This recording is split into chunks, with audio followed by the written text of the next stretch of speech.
అవినీతి తోటలో విరబోసిన రోజా అంటూ తెలుగు మహిళా రాష్ట్ర అధ్యక్షురాలు వంగలపూడి అనిత అన్నారు. టీడీపీ జిల్లా కార్యాలయంలో జరిగిన మీడియా సమావేశంలో ఆమె మాట్లాడారు. దళిత మహిళా కౌన్సిలర్కు మున్సిపల్ చైర్పర్సన్ చేస్తానని చెప్పి నమ్మబలికి ఆవిడ దగ్గర 70 లక్షలు డిమాండ్ చేసిందని ఆరోపించారు. 40 లక్షలు తీసుకుని మున్సిపల్ చైర్మన్ పదవిని కూడా వేలం పాటకు పెట్టిందన్నారు. ప్యాకేజీకి ఆశపడి వైసీపీలోకి రోజా చేరింది తప్ప ప్రజా సేవ చేద్దామని కాదన్నారు.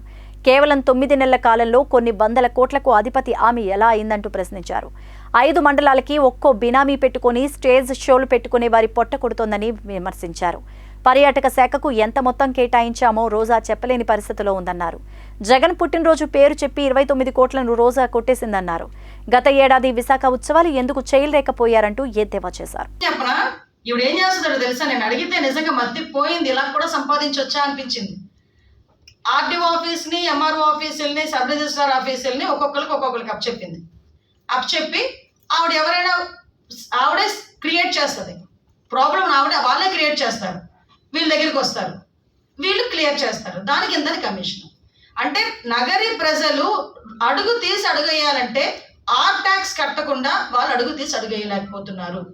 అది ఈరోజు ఆవిడ పరిస్థితి.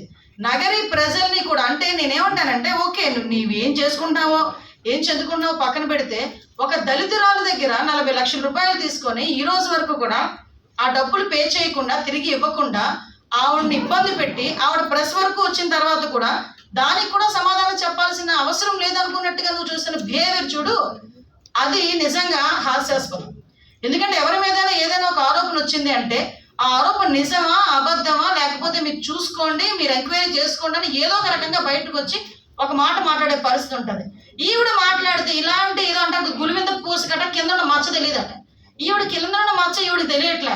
బయటకు వచ్చి చంద్రబాబు నాయుడు గారి గురించి, లోకేష్ గారి గురించి, పవన్ కళ్యాణ్ గారి గురించి, ఈరోజు మళ్ళీ కొత్తగా షర్మిల గారి గురించి ఈవిడ మాట్లాడుతుంది.